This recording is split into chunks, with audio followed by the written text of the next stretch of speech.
ஈரானுக்கு அத்தியாவசியமற்ற பயணங்களை மேற்கொள்ள வேண்டாம் என்றும் இந்தியர்களுக்கு இந்திய வெளியுறவுத்துறை அமைச்சகம் அறிவுறுத்தியுள்ளது.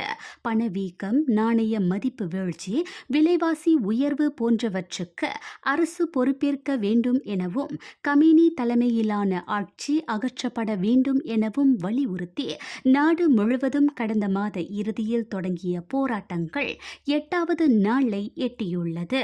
தலைநகர் டெஹ்ரான் மற்றும் இஸ்ஃபஹான், ஷீராஸ், மஷ்ஹத் உள்ளிட்ட 30க்கும் மேற்பட்ட நகரங்களில் போராட்டங்கள் பரவியுள்ளன. போலீசாருக்கும் ஆர்ப்பாட்டக்காரர்களுக்கும் இடையே ஏற்பட்ட மோதலில் கண்ணீர் புகை குண்டுகள், ரப்பர் குண்டுகள் பயன்படுத்தப்பட்டன. வசிப்பிட விசாக்களின் கீழ் ஈரானில் வசிக்கும் இந்திய குடிமக்கள் இதுவரை பதிவு செய்யவில்லை என்றால் இந்திய தூதரகத்தில் பதிவு செய்யுமாறு அறிவுறுத்தப்படுகிறார்கள் என தெரிவிக்கப்பட்டுள்ளது.